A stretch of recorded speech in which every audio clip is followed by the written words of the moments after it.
Thank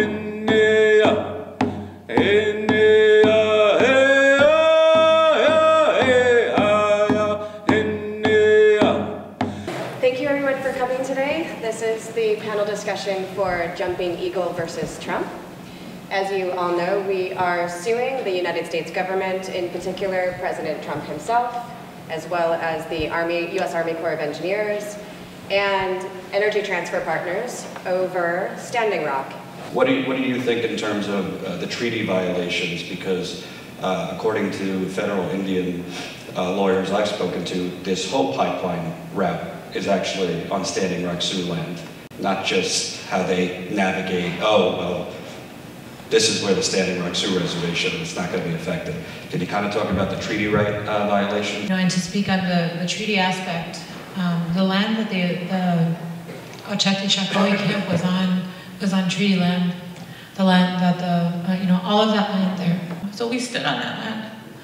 We lived there, and we were protecting the water. We were protecting the land because that is our land. We, like Sarah says, we don't forget. We have never forgotten that those are our lands. They belong to us. They belong to our ancestors. They belong to all the generations coming. That we have relatives that bathe their children in that water, that drink that water, that depend solely on that water source. And so we stood there and we lived there and we prayed there in defense of all of that. I believe that we should have been allowed legally to remain because those are our treaty lands, and that is our right to stand on treaty lands, especially in defense of everything that is sacred to us. We were involved in, at the end, you know, we were issued the eviction, a really unfair and unrealistic eviction given the timeline that we had. We had been making attempts to clean, to protect and take care of the land, and it just was impossible to finish that job in the timeline that they had wanted us to. I had been told at different times from different strategists that being there in that location was not, that there was nothing we could do. It was not a good strategy. But we didn't feel that way because in our hearts we knew that was where we were supposed to be, because those are our treaty lines, and it's right there. It's right there in the face of DAPO. It's right there in the face of the construction of that pipeline, and we have the right to be there as descendants of the treaties. Now, after everything played out, you know, we saw the aggression. We lived through the aggression. We lived through all of the violations of laws on every level. I'm sorry, it's still very hard for me. We lived through that, and we went through the eviction.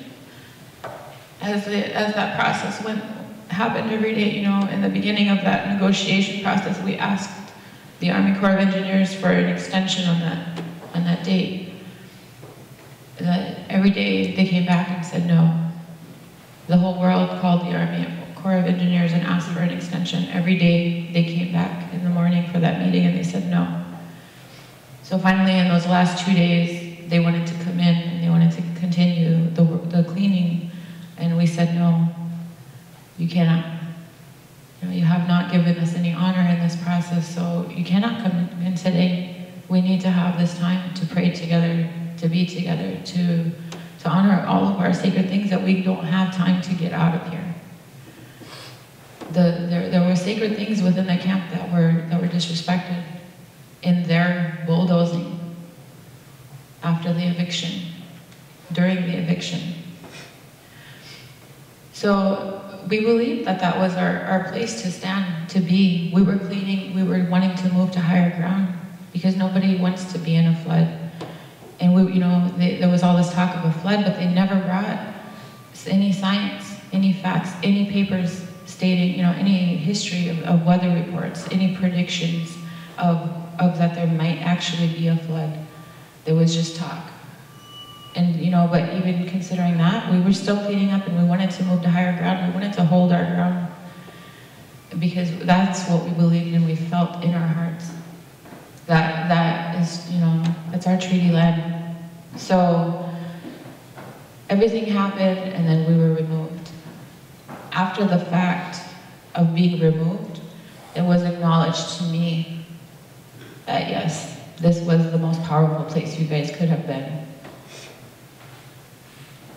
There are many pipelines that are near Indian lands, that are near sacred sites, but that none are as close to treaty lands as the Dakota Access Pipelines. And we had, they referenced in past tense that we had the strongest point in that land we were at.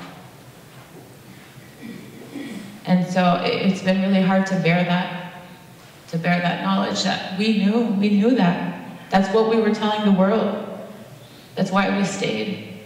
And then to have it acknowledged after the fact, as in past tense, like we no longer have that, it's not true. That it's not a past tense thing. It's still our land. We still have this stance, and you know, maybe we have to come in through a different door now, you know, through the laws, through the courts. But we're not a people that give up, even if there's a loss. As Bruce said, you know, don't lose hope. The power is within all of us collectively. It's within all of us individually to stand up and to keep going until we find the right door to where we need to be. So throughout, we're resilient, and we need to continue to hold our hope and to hold our prayer and our belief and keep moving forward.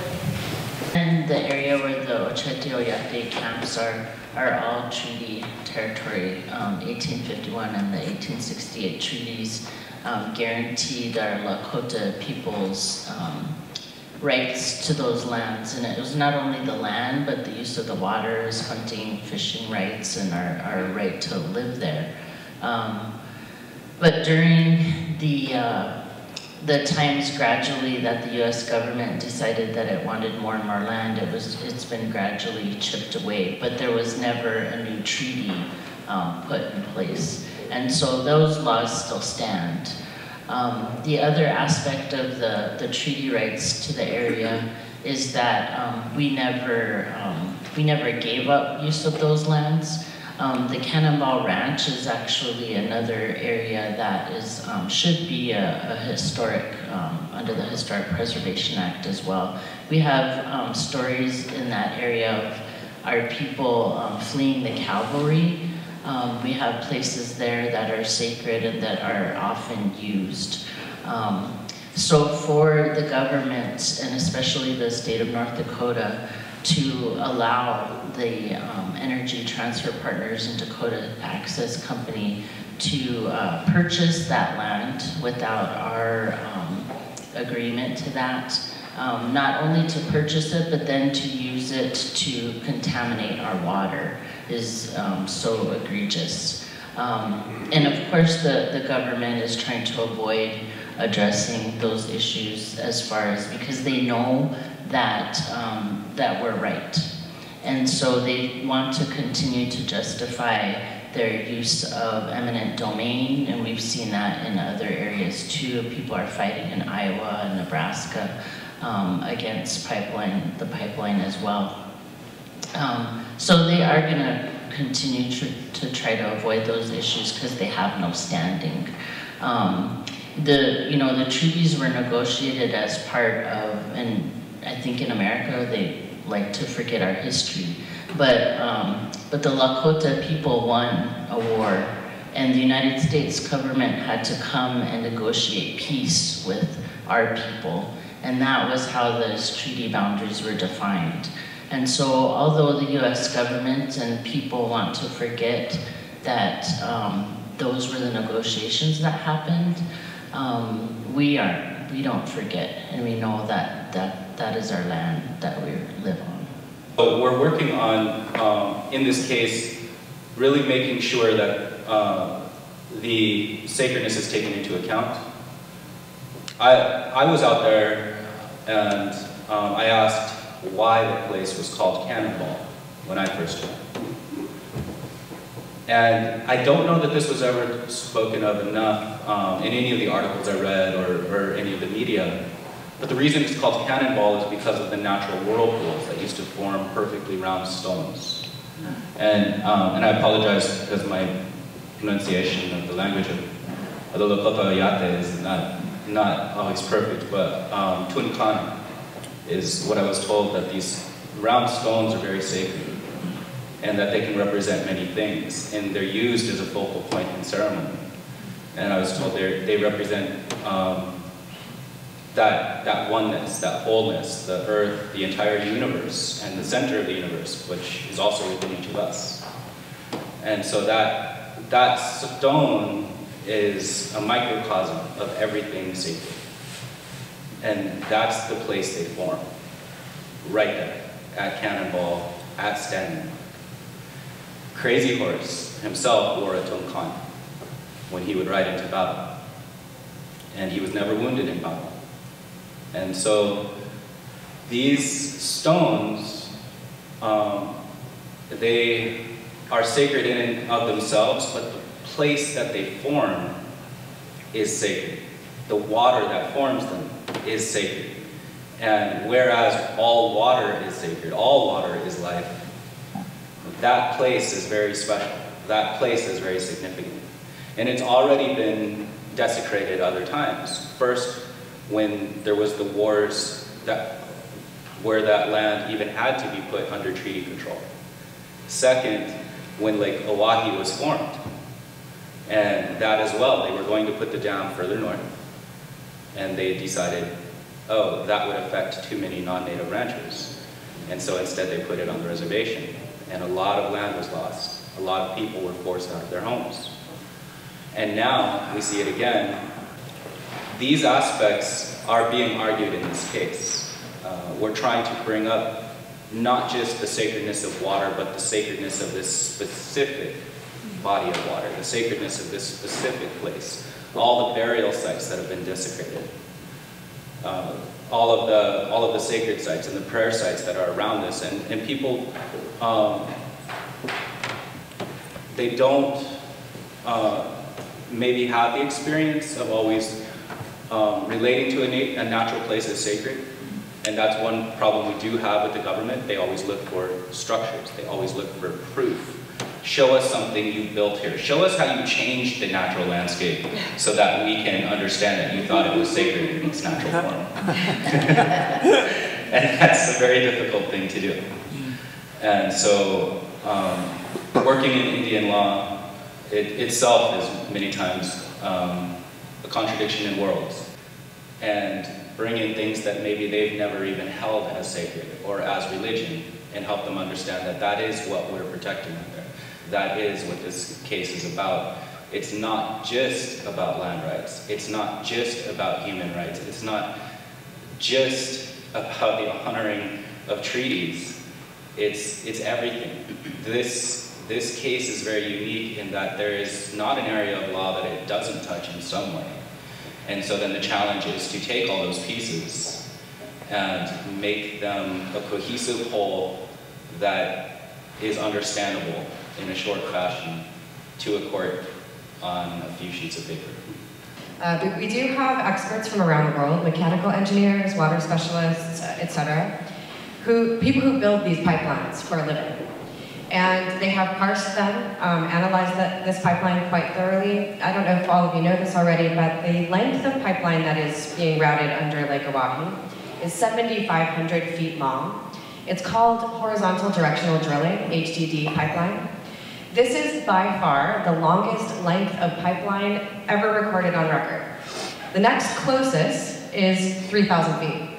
So this has never been done before. The Army Corps and Energy Transfer Partners, etc., are all claiming that this is a safe route. That's an absolutely ludicrous and unsupportable claim. There are so many problems with this process. Not only is this an unprecedented length of pipeline, there's no way to inspect the oil as it's flowing through. So a long, slow, continuous leak is what will happen. Our experts have made it quite clear this is not an if scenario, this is a when This is a when this will leak. There are 3 aquifers under Lake Oahe. This water source connects to downstream. There are 17 to 20 million people who will be affected. So this is basically a catastrophe waiting to happen. It's a long, slow developing catastrophe, but that's the scenario we can realistically predict and that we can really show in court. So not only that, but just one quick last detail on this pipeline, because it's been such a bizarre process. The weld joints of an HDD length of pipeline are every 40 to 80 feet. Those weld joints, by nature, are susceptible. They're vulnerable points for this pipeline. The federal government, which is basically a captured party by this industry, only requires that 10% of those weld joints are inspected before this HDD length of pipeline goes underground. When it goes underground, it's pulled under Lake Oahe from one side to the other, and it's not inspected afterward. There's no technology in existence that is capable of inspecting this pipeline once oil starts flowing. More than that, we have more experts who will testify to other sort of shocking scenarios around this. But the point is, this is an extremely reckless pipeline. This is the worst possible route they could have chosen. There are several other possible routes. So at the very least, we have to stop the oil. Even if it starts flowing, we intend to stop it. People ask me, so why, if this pipe is going to be buried so deep in the land, how does it affect, the water, and how does it affect your spirituality? And in our Lakota prophecies, there's a prophecy of the black snake, and just the existence of the pipe under the earth, oil or not, the existence of it is a violation of our spiritual ways, because it is literally a rape, a violation of Mother Earth. And they ask, so if it is 100 feet deep, how will it pollute the water? And one thing is that I think this pipe has 187 places where it's welded. And if you can imagine threading anything into the earth that has that many welded spots, and it has to go down and it has to go around several angles, the likelihood that there will be no leaks before oil even flows, it is impossible. And once the oil flows, this toxic tar sand oil, the most poisonous kind of oil, will leak down into the earth, and they have no technology to detect those leaks, and they have certainly no way to repair them. If you can imagine this being 100 feet deep. Not only that, but there are aquifers straight down, and when that oil leaks into the earth, it would poison those aquifers that affect many other states. So once this oil leaks from the pipelines, we know it goes into the earth, we know it goes into the water, affecting the medicinal plants in the water, affecting the animals that drink the water, affecting our cultural ways of fishing and hunting that are central in our spiritual ways, our cultural ways. It affects everything from there. Our ceremony, so much of our ceremony and spiritual ways involve water. And intaking water, the abstinence from water, honoring water as a source of life, not just a resource, a source of life. And so when this oil flows, it's affecting all the levels, biologically, culturally, spiritually, in all the ways. There's no way. We know by the other oil spills already how it will affect health. And the oil spills, for example, in Enbridge, we see the dramatic rise in cancer, in terminal illnesses, in deaths, dramatic, of the animals, of the people. And so we are doing everything we can do to take a stand for protecting our spiritual ways, but also literally protecting a physical genocide of our people. The relocation that has happened on our reservation some years back to infertile lands already has been such a violation of our people, and to have the waters flow, it's our only source of water for the Great Sioux Nation. So if you think about your only source of water is poison, how could that not affect everything? As Tangerine said, I'm acting as the lead attorney. Actually, Red Wolf is an attorney, as you know. So we've moved to intervene. We have 14 plaintiffs led by Dr. Sarah Jumping Eagle, and to a degree we've exploited Sarah's name because Jumping Eagle v. Trump just has a good cachet to it.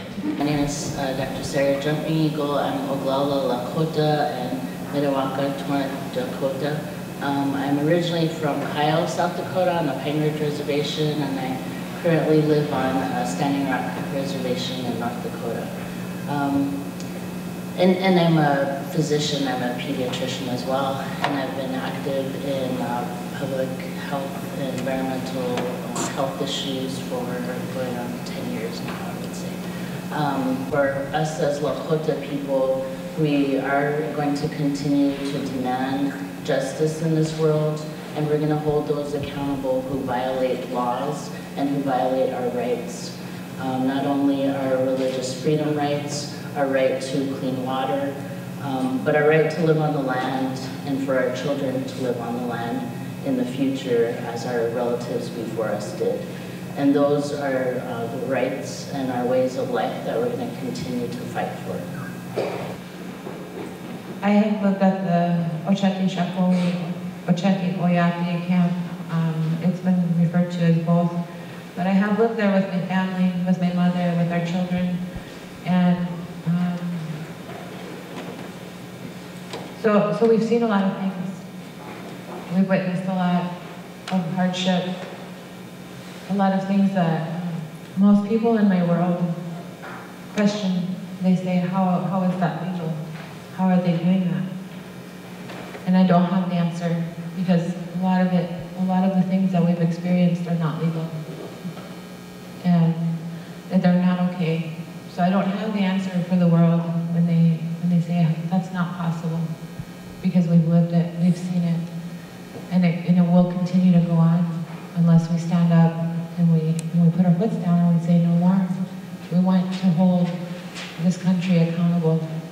We want to set a precedent so that everyone in the world can hold their governments accountable for the destruction of our lands. My name is Dr. Shawnee Phillips. My daughters and I are enrolled members of the Cheyenne River Sioux Tribe. And I'm here, and part of this, also in my work at home, I'm a clinical psychologist, but I'm here to see that we bring justice to our people. This environmental racism that's happened, that is literally a legal violation of our laws in terms of the environmental impact statement being already in the Federal Register and not being honored by this administration, as well as our treaty rights being violated, our treaty rights to protect our water. And as we know, when DAPL leaks, we know that that toxic tar sand oil will poison our waters, which touches everything in who we are.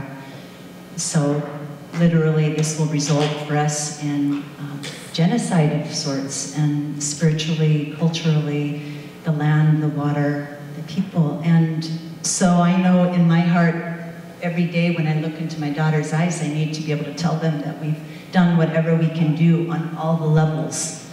On all the levels. It's a survival mode now to whatever we need to do to stand for this change, to stand for the truth of what really needs to be this paradigm shift. And so when I look into their eyes, I need to be able to say we've done everything we can do to protect our culture, our people, our water. We're also arguing that the Army under President Trump illegally reversed the Army's position from 6 weeks earlier under President Obama.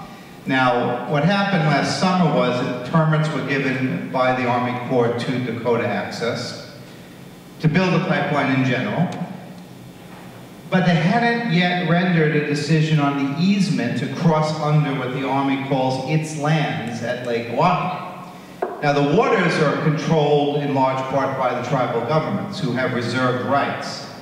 But these were really treaty lands that were diminished by Congress at various times in the 20th century. So although the Army Corps has title to it, the tribes ultimately claim ownership of this. But in terms of the narrower issues we're faced with right now, in December, the Army Corps issued a whole set of fairly comprehensive findings that not enough study had been given to, one, alternative routes, No study was given to it by anybody except Dakota Access. The Army rubber stamped its report.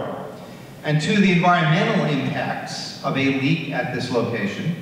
And 3, the impact on cultural and religious life for the tribal members and their governments at that location. And the Army Corps issued extensive findings explaining why more study was needed.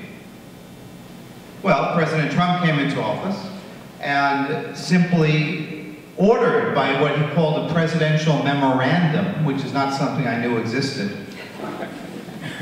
He said, I instruct the Secretary of the Army to instruct the Army Corps of Engineers to expedite its review and to end the comment and notice periods. Now, where does a president, no matter who he is, get the power to order an expert agency to expedite its review? Well, he doesn't have that power. You know, imagine a group of engineers are assigned by Congress the task of approving a permit based upon environmental study. And the president, who's a real estate broker, he comes in and he announces, well, I'm ordering you to expedite that review. You know, I who, build hotels and things of that nature, I can tell you that you don't need more time. I can order you to hurry up your expert analysis. That's precisely what happened. And the Army, being the Army, just followed President Trump's diktat, so to speak. So the issue we're really challenging here administratively is that the president had no power to do what he did. That's one thing. That's why Jumping Eagle is suing Trump, because President Trump does not have that authority. Now, the president has a lot of powers, but this is not one of them. And the case law says where there appears to be political coercion on an expert agency, the court has to look very carefully at the result of that inquiry. The second point is that even assuming he had the power to expedite that review, which he didn't, the Army Corps simply announced, we've concluded our review, we find the original record from before December was fine, and we accept the easement, we don't see any need for further study. Now, although they took about 8 pages to say that, literally most of the 8 pages was just a listing of all the documents that were earlier in the record. They literally made no findings of fact as to why they now disagreed with themselves from 6 weeks earlier. 6 weeks earlier, they said we need more study. They explained why. President Trump comes in and all of a sudden, well, we don't need any study. The original record was fine, and we don't have to tell you why we think that now. And that's really where we stand. We actually are in that sort of, Alice in Wonderland world, where, black is black on December 20th, and black now becomes white on January 23rd. And the sky is up one day, and it's down the next day, and 2 is 3, and 3 is 2. We're simply switching around things. And so this is actually a very strong case, in my view, because administrative agencies have to make findings. They're courts, actually. They have to study a case, they hear evidence. They can't cut off the comment period 2 weeks earlier and prevent our clients here from introducing their comments. And they can't simply rubber stamp a decision without explaining in detail and in substance why they're doing it. Well, that's exactly what has happened here. So that is essentially what this case is about. The complaint actually also alleges environmental discrimination. This is an area of law that's not widely litigated, but where a government agency grants a permit to any private developer to engage in any kind of potentially threatening activity, of an environmental threat, if it falls unduly the burden on an ethnic or racial minority, and there's no logical explanation for why that location was chosen, one argues that that violates the civil rights laws of the United States. And so here there was initial consideration given to running this pipeline near Bismarck, a mostly white community. And then it was pulled from there with no real analysis, except to say, well, there are a lot of streams over there that have to go through. And it was put over here, right where the Sioux communities are based, almost exclusively Sioux. in ethnicity and nationality. And any leak is going to burden those communities and their drinking water. And no explanation has been given as to why, in substance, the original route by Bismarck or alternate routes could not have been used. So that's another element of our complaint. And the Obama administration said not enough study was given to this. No study was given to this. Then the Army Corps turns around under Trump 6 weeks later and says enough study was given, but doesn't explain why it now disagrees. So that's the essence of the case. Comical that the Army Corps, the governor, all the folks of North Dakota and the federal government, they weren't concerned about anybody's safety for months, getting brutalized. Suddenly, when they wanted you out for their own reasons, oh, it could flood, and oh, debris might go into the water. So it was obviously, not genuine. Bruce, I wanted to ask you two things. One, for the layman who hasn't been attached to this case, isn't it illegal in the first place that they didn't do an environmental impact study? I know that the company kind of fudged it a little bit, making it seem like it wasn't one long pipeline. They made it seem like it was several smaller things connecting. But couldn't that be used, the fact that for an infrastructure project this large, there was not an environmental impact study done? And the second part to that is, how is this case different than the other ones as far as what was illegal in terms of the environmental impact study process? The president does not have the power to order an expert agency to expedite or hurry up its review. Presidents just can't do that. And we've also asked for damages only because we thought that's the way of getting his particular attention, since money is important to the president. He did own shares, and I think he may still own shares in Energy Transfer Partners. And so that makes it more egregious that he interfered in this process in order to hurry up the inquiry and to end the comment period. I mean, if the president is exceeding his authority, and he does so in favor of a business in which he owns shares, that's fairly egregious personal intervention.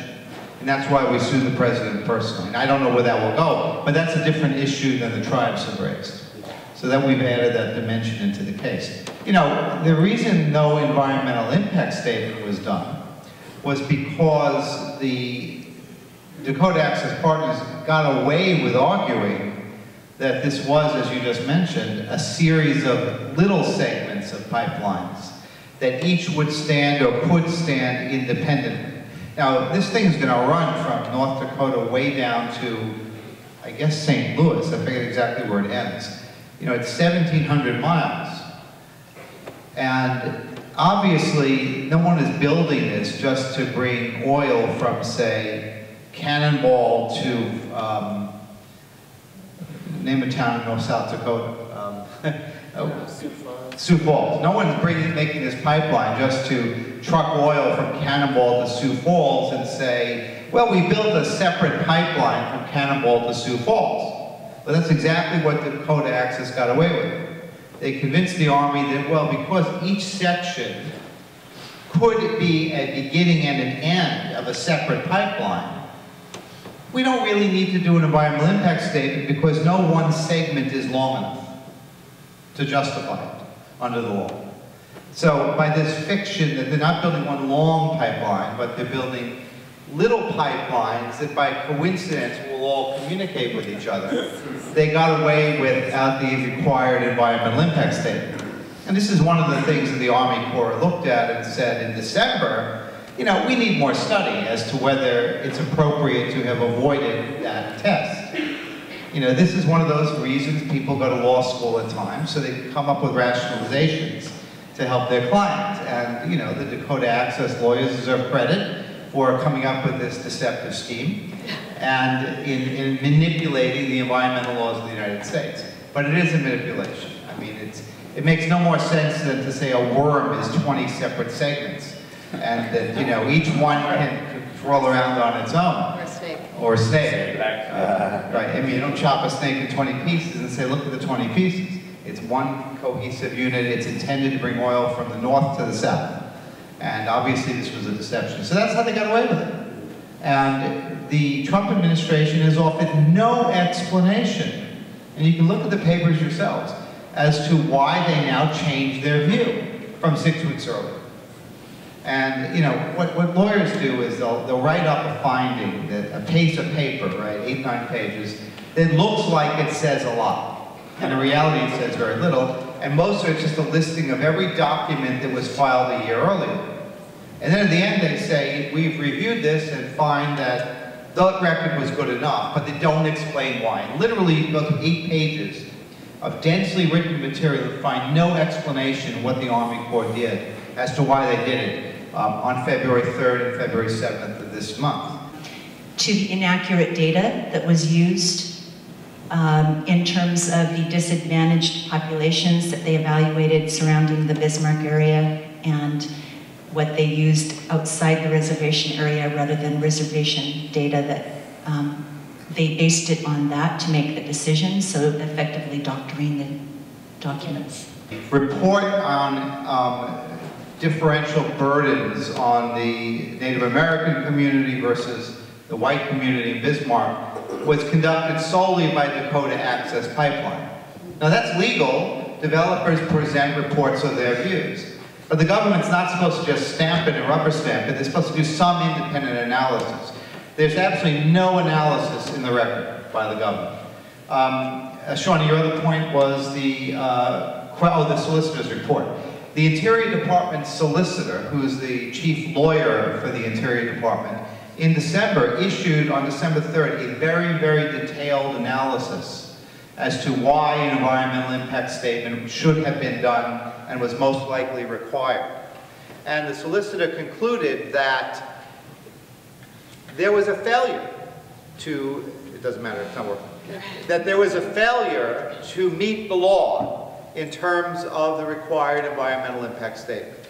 And this synthetic idea that we can chop the snake in 20 pieces and we have 20 little snakes instead of one large snake, the solicitor said did not justify ignoring the environmental impact standard study. And so what Shawnee is driving at is that the solicitor, highest legal authority in the Interior Department, came in with a very detailed analysis. The Trump administration said we disagree, but it did not explain why. And so we're in a situation where a detailed analysis by a government agency is ignored in favor of an order by the president to end the inquiry. My name is Washewi Young, and I am from Standing Rock in North and South Dakota. I was born in North Dakota, and I grew up on Standing Rock, and for the past 6 months we've been camped at the confluence of the Cannonball River and Missouri River, and so my family was out there. Previous to that, I worked as the Tribal Historic Preservation Officer for the Standing Rock Sioux Tribe from 2003 to 2015. In that capacity, I testified before the South Dakota Public Utilities Commission 3 years ago against the Dakota Access Pipeline. And on the basis that they did not consult, the Army Corps of Engineers did not consult with the tribe. And basically, they had construction up and running in various states before any permits were issued. And that was 3 years ago. So after that job, I felt like I was able to freely voice my concerns as a mother and as a citizen of Standing Rock, and be able to stand up, and that's what we've been doing. And I'm so glad for this experience, and I'm glad to be able to be part of this case because of the environmental injustice that is occurring, the desecration of our sacred sites and our graves and our homelands, and ultimately, when it does leak, that will affect our primary drinking, our water source for Standing Rock. So that's why I'm happy to be here today. Thank you.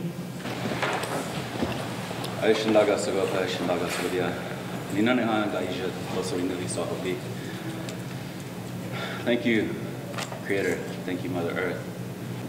Pray that you will help us to see clear as the eagle, walk pure and strong, see clearly what must be done, have the strength, courage, and wisdom to do so in a good way. Creator, we know that you have established natural laws, and we know that we have established our own, and we know that sometimes those laws come in conflict. So we pray that you will guide us as to how to bring those back into balance. We know that all the pollutions, the troubles in the world, that those are a reflection of our own imbalance and our own pollution in our own minds. We pray that you will help us to learn how to bring that clarity and that clean water into the courts, where for so long people have been used to the dirty water that we've been given. As we bring that clean water in and help it cleanse things, we pray that the natural law can help the human law come into balance and into justice, into a way that can actually respect the rights of people, the rights of the land, the rights of the water. And we pray that you help us to carry this with us wherever we may go. We know that the sparks of the sacred fire, as we were told by the elders, are the looking horse and the many others who came out and would speak to the people, the youth council, the women elders, as they would guide us, and said that those sparks would land in our hearts and be carried around the world to light new fires.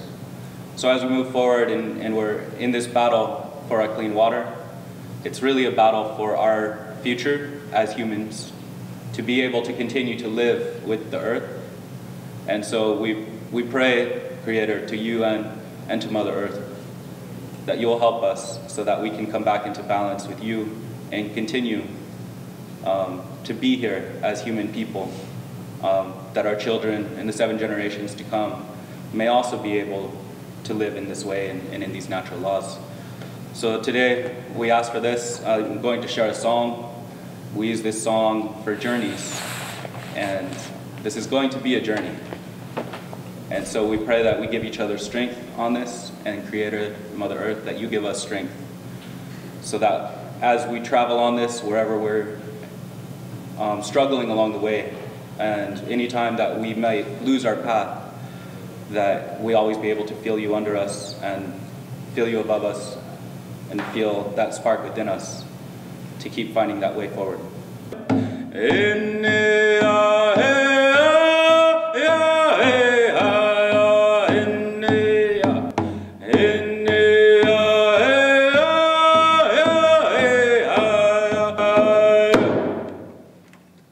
So, defend the sacred. I know that's something that probably a lot of us have said and felt and seen of late. And I know Red Wolf mentioned this convergence of different worlds. And here we are. We're a convergence of very, very different worlds. And I know there's been a sense of hope and a sense of hopelessness. The sense of, we might succeed and great failure. These are very, very troubling and scary times. That said, as I described before we started this panel, Revolution Truth came together because we believe in people power. We are all volunteer. We're from all over the world, from very, very different backgrounds and walks of life. I mean, wildly different. And yet we are all here. We are all being changed by Standing Rock, by these women, by all of our plaintiffs. And as we sit here before you, I know every one of us feels that this is totally possible. We can do this. We have to stick together for the long haul. You can go to revolutiontruth.org, and we have a PayPal fundraiser. We do rely entirely on public funds. And you can also go to Stop DAPL, Stop Trump on GoFundMe. 100% of these funds go to funding this case and making sure we get our plaintiffs to court, etc. So we appreciate every dollar. Thank you very much. We also take more volunteers. So even if this oil begins to flow, the case is not over. The oil can flow. We don't want it to. It could start. Judge Boasberg in May, June, July, August can rule in our favor and stop that flow of oil. So don't ever be discouraged because you hear, well, that motion lost, they're going to start the oil line. And in law, you got to be in it to the end to know the result. So don't say, oh, we lost, we can't support it anymore, I'm not going to give any money. That's how you lose cases. You got to stay in it. And because a single loss now doesn't mean anything. And by the way, that's the whole history of Indian law in this country. For a long time, Native American groups were abused in law. And then the worm turned. And in the early part of the 20th century, courts started to recognize these rights. And even though there are setbacks today, there's a huge body of law that favors Native American nations. And that's what we use. So don't ever be discouraged when you hear about a temporary setback.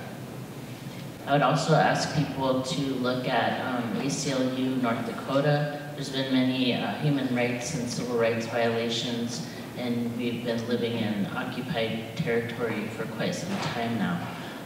And also to contact your leadership in your state and ask them what they're doing about this.